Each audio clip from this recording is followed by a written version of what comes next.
This is Second Breakfast.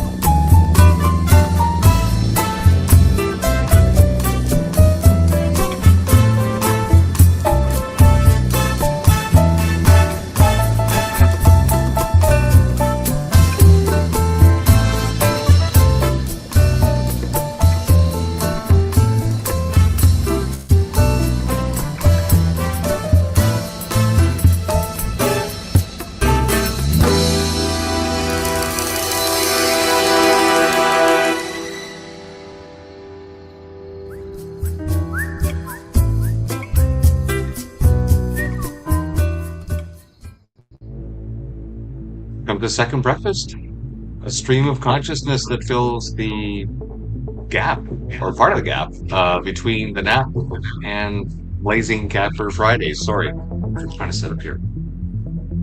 If it wasn't for setup issues during my live streams, I wouldn't have any issues at all. Sorry for the little glitch at the beginning there. We're streaming on 3 platforms, Rumble, X, and ComicTube, so please give us a like, thumbs up, follow, share, and subscribe. Most of all, the chat is up across all 3 platforms, so please feel free to ask anything. Comments drive up the algorithm when I'm not driving it down with my forbidden words. This veteran appreciates your support. Please visit my channels and share. So let's get on with some of the show here. Show you the channel that we have, or one of the channels anyway. We also have a gardening and cooking channel.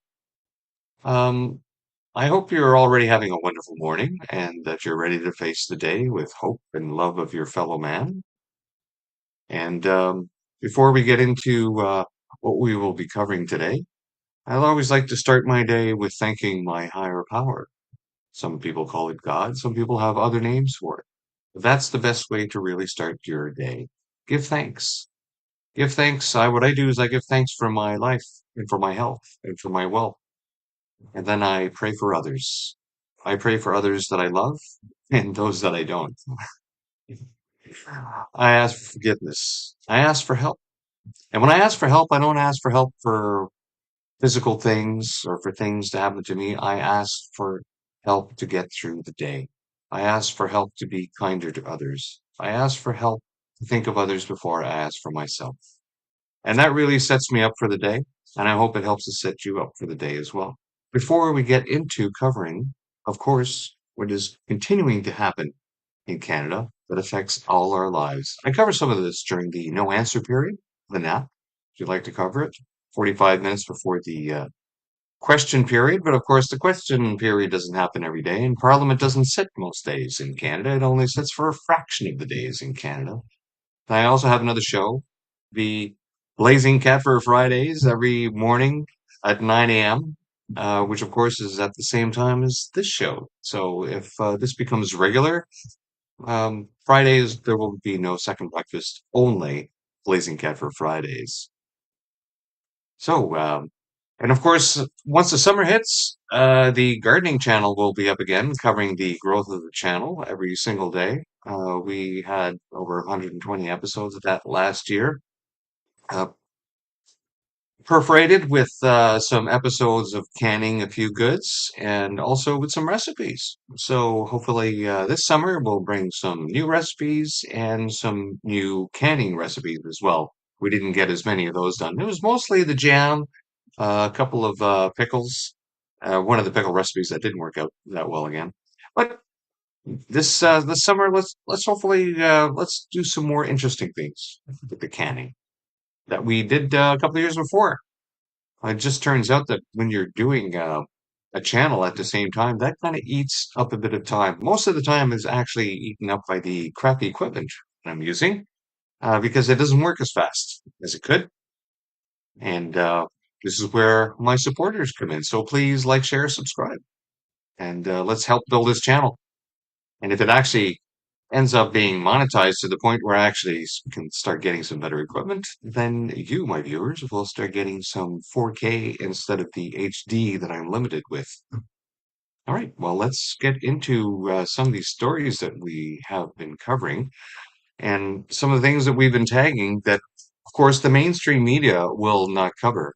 I always like to remind viewers of this right here in every show that I do about the Qualified Canadian Journalism Organization, which is a CRA subsidy that Canadian media that has been selected by the Liberal Party of Canada to receive this get 27 to 30 grand a year for each and every single member of their media organization, not just the reporters. So they are dependent, very, very dependent upon the Liberal government giving through the kindness of their taxpayer hearts giving money to journalism. Now, this wasn't like this before 2015 in Canada. This is a Liberal invention. In 2019, the Liberals also changed a law that allowed media in Canada to lie to Canadians and not be penalized. That's right. So we have Qualified Canadian Journalism Organization Media, QCJO, as I like to call them. They should all be wearing an armband that says QCJO so we can recognize which ones are government funded and which ones are not.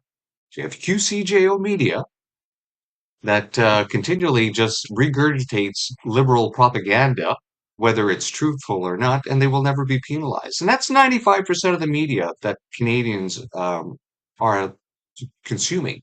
And you're saying, well, of course, what about all the independent media out there that's not taking QCJO media like Rebel News or Blacklocks or Juno News or the multitude of other independent creators streaming either on Rumble or Instagram or X or YouTube, every single one of them that are not using this, well, guess what? They're being suppressed algorithmically. So you're not going to be seeing them. Probably why you're not going to see this stream either. So I'm just talking to myself. I'm looking at the numbers, very few viewers, if at all. If anybody's actually watching this at all, probably maybe on repeat. Who knows? So, Canadians, you are being brainwashed. You are being gaslit. You're being continually manipulated and controlled by your own money. That's right. Because if it wasn't for the Liberals spending other people's money, they would have no money at all because hardly anybody supports them. If we look back at what happened with the freedom protests, right? They crushed that protest violently, illegally, as ruled twice now by courts, twice by courts using violence to illegally suppress peaceful protest. And what did the media do? The media lied through their teeth because of this. People that would go on the ground and look and find out what's happening actually at the freedom protesters. Well, this is not what's happening in the mainstream media. Mainstream media is promoting this as a bunch of fascist Nazis who are violent. And they went there and found a party instead. They found a bunch of happy Canadians just wanting the government to stop abusing them. But this is what our current government is doing. And they've been doing this for over 10 years, using our own money to manipulate your minds so that they can continue their abuse. And why? Why are they abusing us? Well, it's not chercher la femme. It's look at the money. Where's all the money gone?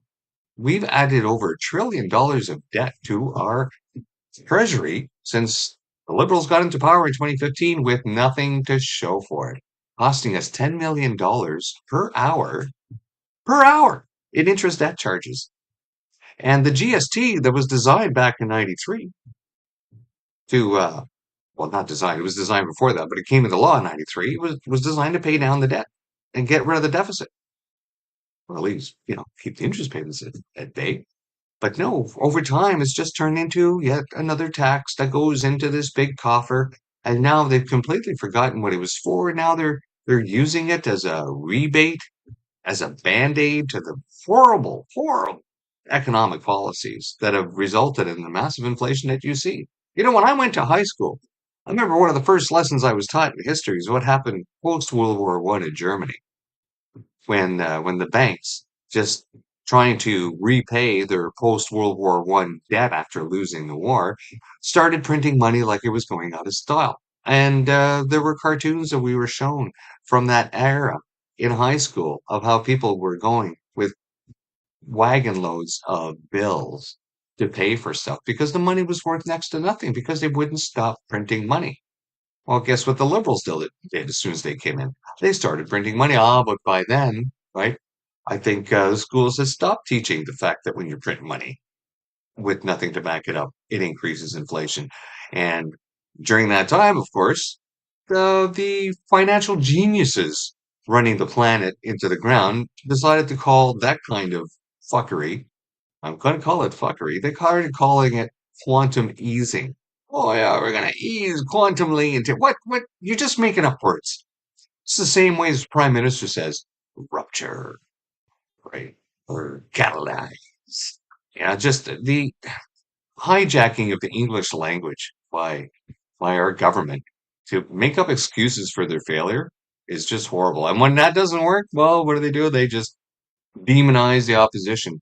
And boy, have they ever been going after the opposition, especially Pierre Polyev, because they are scared boneless to the fact that their bones would liquefy their bodies if Pierre got into the race, which it looks like he's going to be doing, because he's gotten, what was it, 87% support he got at the convention to maintain his leadership.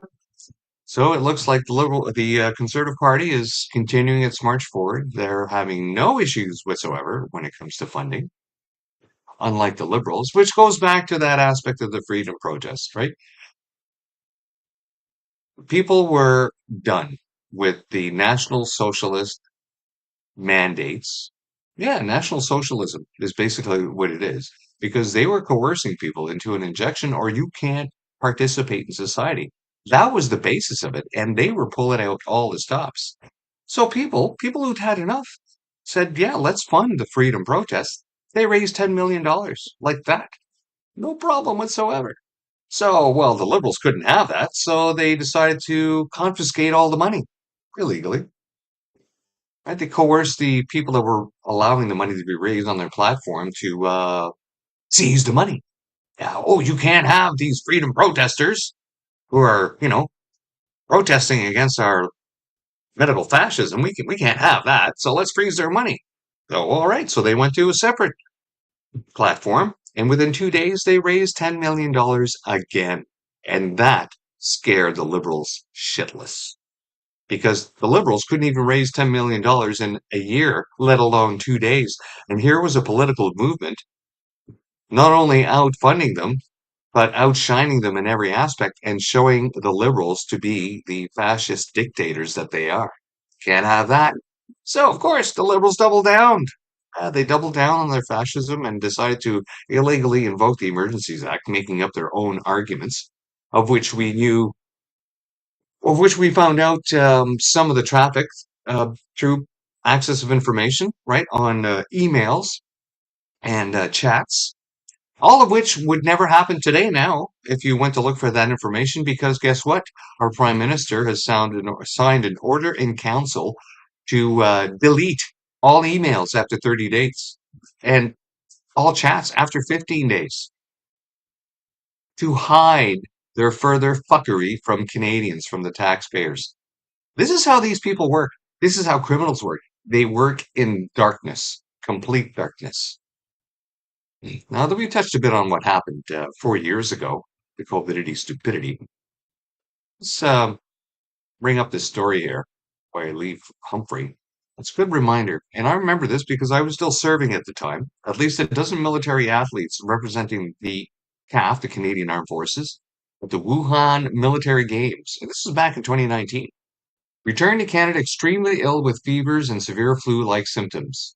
Oh, we've all been there. If you've ever had a bad flu, you know the feeling, the chills, the gooiness in the head, you're a little foggy, your throat, you're just like, oh, it just please go. But you know that you're just going to get through it. It's just another bad flu. This was a really bad flu. At the back of the plane, isolated from their fellow teammates in plastic sheets. Yeah, so they would have been flying back on the Airbus that we have in the Canadian Armed Forces, and yeah, let's see, taping up plastic sheets at the back of the plane to isolate people from others.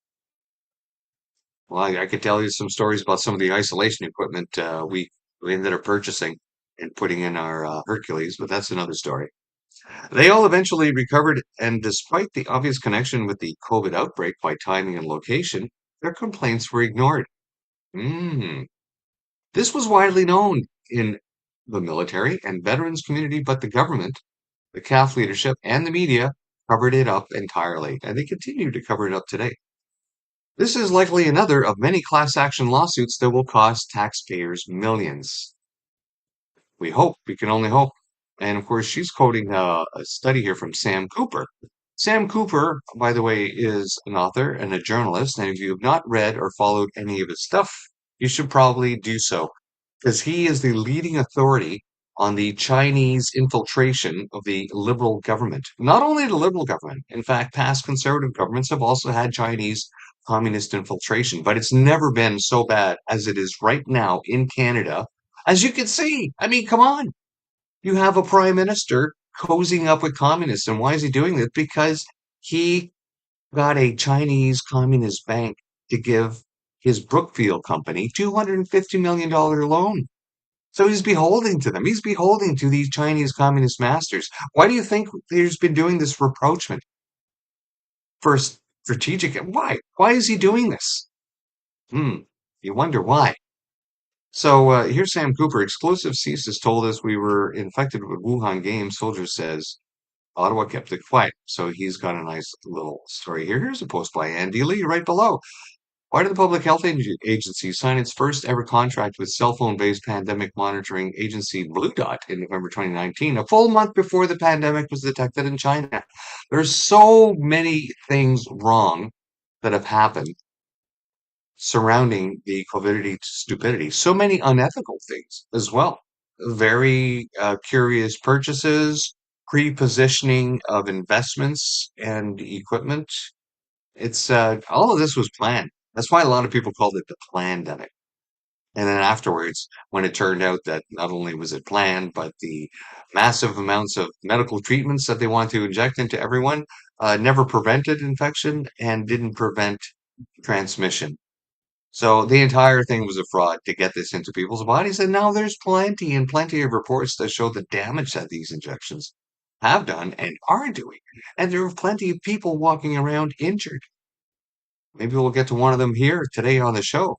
Kayla, if we see her, one of her posts that I have linked, but this woman, she's, vaccine injured. And what did the government do? Oh, they offered her maid. That's right. Oh, I'm sorry.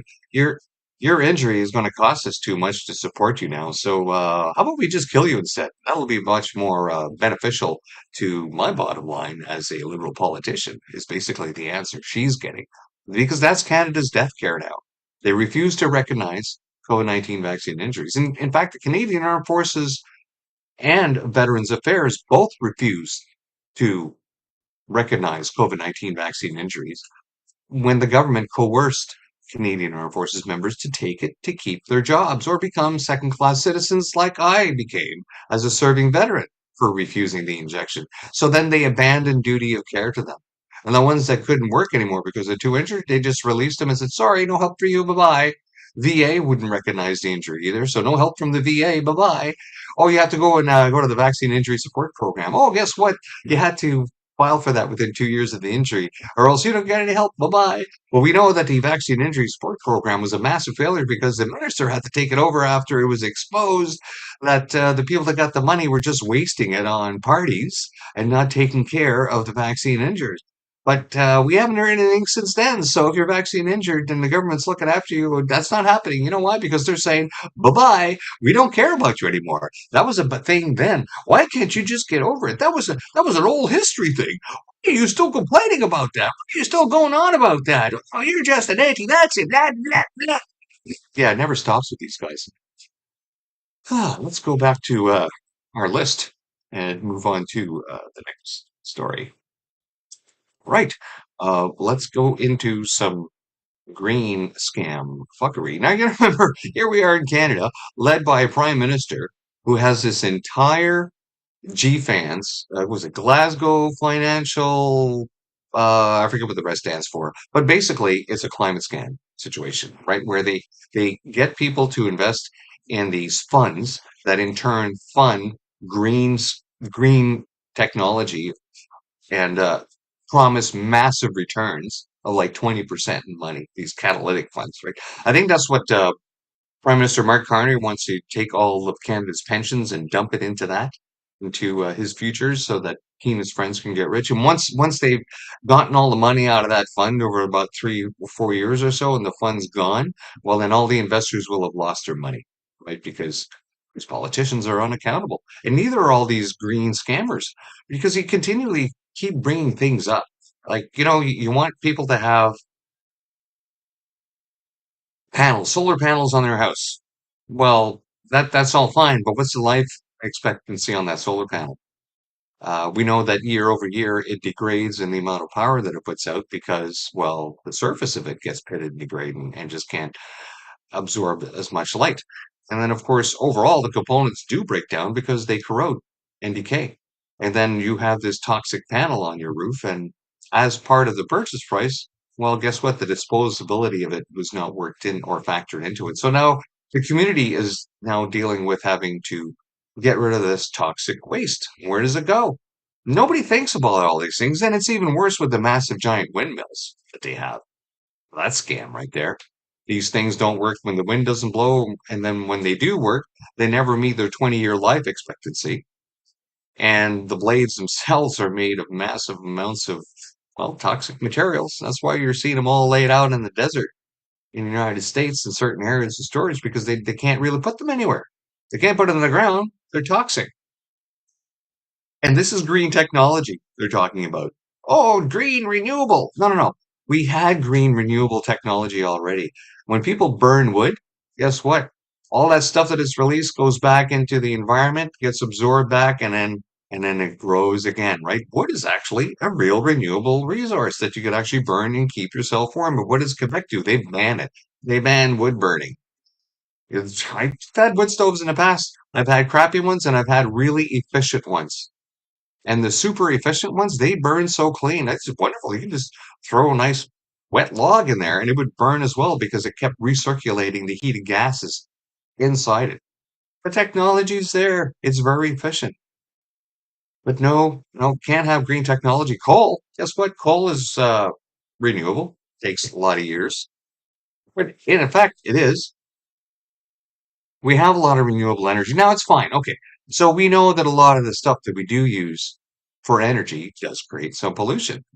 But why replace it with something that isn't as efficient, is even more toxic when it comes to its own pollution, and has no recovery process, no recycling process built into it? I always just say, you'd buy these things in a store and they come with this huge package. And then when you're back home and every week, you're like, I got to buy another bag tag for my garbage. And oh, now the recycling isn't taking this.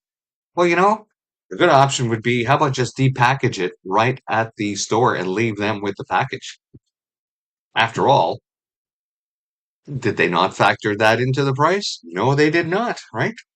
They made it a consumer responsibility. Now, here's Wide Awake Media. According to a recent study, the average size of trees in the Amazon has been increasing by 3.2% every decade, linked directly linked to rising CO2 levels. CO2 isn't killing the forest, it's feeding it. Planet overall is greener. More CO2, more growth, more life.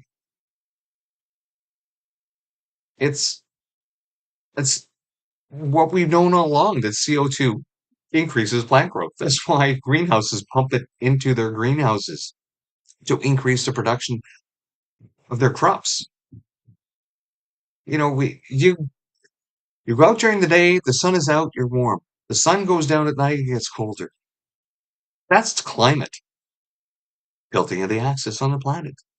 Half the year you're going to be further away from the sun on that part of the planet as the planet rotates around the sun and the axis has its tilting effect. And then you get the seasons. That's real climate. That's normal climate change. And then you have cycles that go 50, 100 years, 16,000 years, 5,000 years, 6,000 years, all kinds of cycles that they are gathering information on through geological data. Real data, not made up, modeled green scam data that they have been basing their policies on. Now, you look at the government in Canada, all their green policies are based on IPCC data that we know has been known to be fraudulent because a lot of their data sets are built around urban areas that are heat sinks and artificially increase their so-called global warming fantasies. And now, of course, there was another story, I don't know if we'll hit that one today, in the UK where they are just making up data points in the UK. Like there's imaginary weather stations that they are fabricating data from for their green scam policies. So So whenever you talk to a politician and you say, all right, well, what do they do? No, no, they attack you. They call you a climate denier. They will not discuss the science because first off, they don't understand it. And secondly, they're just repeating a lie. And thirdly, they know that it is a lie and that they can't back it up, which is why they're calling you a climate denier in the first place, because they, in fact, are denying the truth of science, which is that as long as a question can be posited about any situation, that's real science. And if the answer to that posit isn't clear, then you know that that question still remains. And that's why the science is not settled and never will be when it comes to weather, unless we build some massive supercomputer that can control the weather on the planet. And that's not going to happen within our lifetimes.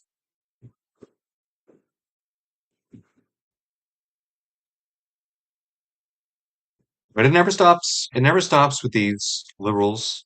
They always have to move from one chaos to the other to keep everyone off balance, right? Because for them, it's not about taking care of people, which is should be the job of politicians, right? Is to take care of society and making sure that the representations of the people are brought into the foray to make sure that society is better and that people get along.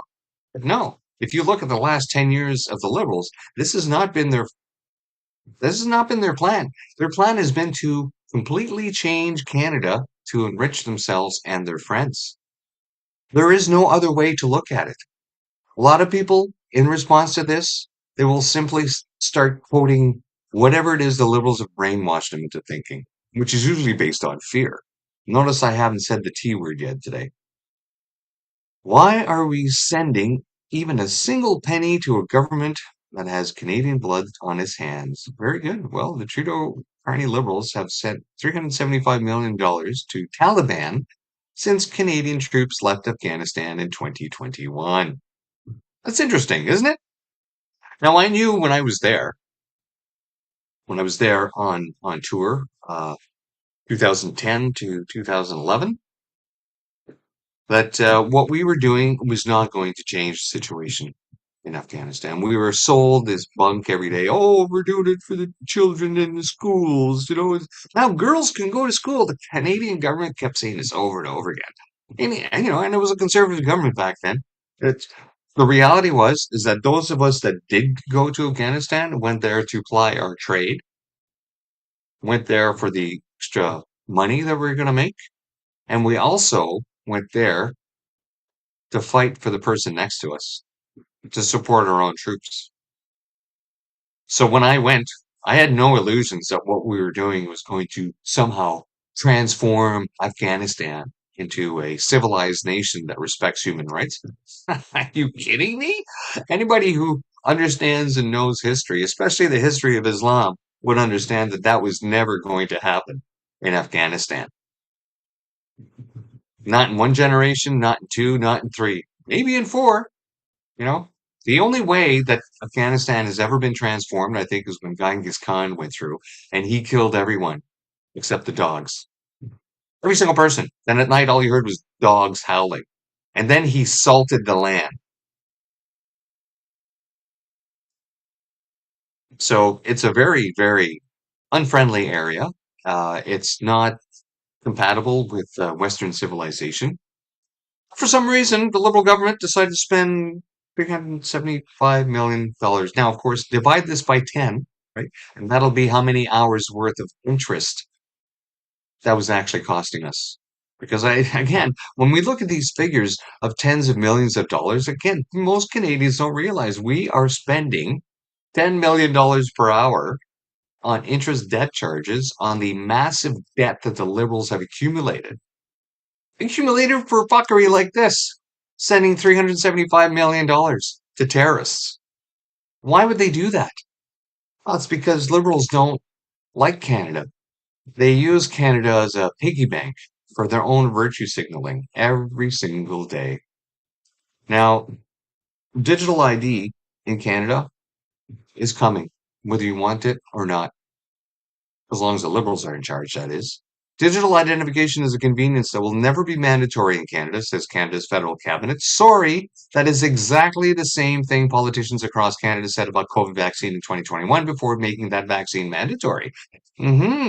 So they turned Canadian citizens with their National Socialist vaccine mandates into second-class citizens if they didn't take the injection. How long do you think it will be before you become a second-class citizen for refusing digital ID? The Department of Employment overseeing digital ID development at a cost of $6.6 billion thus far. $6.6 billion spent on developing digital ID, but oh no, don't worry. We're not going to implement it. But we're spending $6.6 billion to implement it, but don't worry, we're not implementing it. The Department of Employment overseeing digital ID development at a cost of $6.6 billion thus far has no plans to force Canadians to use the technology. Well, Canadians know digital ID would have been mandatory years ago if citizens had not spoken out strongly in polling and directly with policymakers. Keep up the pressure day by day by signing our petition to stop digital ID in Canada, and there's a link there. And if you don't know where the link is, Justice Center for Constitutional Freedoms. They have a website. They have an X account. If you search on Google, they will come up. There are a lot of things that are happening in Canada every single day. And there are so many things that the Liberals are doing to distract us. They're using their publicly funded propaganda media to distract you from all the things that they are doing in the background to slowly bring their grip around Canadians to have full control of, because it's all about control. Just like the Freedom Convoy being suppressed violently, illegally, through the illegal invocation of martial law. Why? Because Liberals were embarrassed and they had lost control of the plot. And they knew that the only way to shut it down now was to violently suppress it. Because that's how the far left rolls. In history, if you look at it all, the only way that far left politics ever really moved forward now over the past 100 years has been through violence, has been through intimidation and coercion and fear mongering and dividing populations and making sure that there was always the other to be concerned about. And that's how the Liberals have done this continually, always making you afraid of someone else in order to vote for them, as opposed to running on program, their own program that might include taking care of other people, which they do not. A program that includes love, which they have no love except for money. And they've said as much because everything around them surrounds money, not taking care of people, but money. If you listen to them in Parliament, they're constantly bragging about all their socialist, nationalist band-aids that they have had to create over a population that used to be able to afford these things on their own. And Liberal supporters laugh it up like there's no tomorrow. Until, of course, it affects them when the government finally comes for them. I think more and more Canadians are starting to wake up to the fuckery and lies of liberals every single day. Well, let's hope you have a nice, beautiful day. Today, it's sunny where I am in Quinte West. It's going to be sunny for a couple more days. I've had a lot of exercise, shoveling, that's for bloody sure. Today is sunny. Today, I will enjoy the day. I'll work on a few videos. I might even do some housekeeping. Give thanks to your higher power. Ask help to get through the day.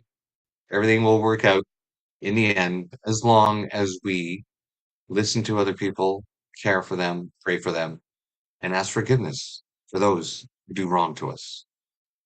Have a good day. We'll see you next time. Bye.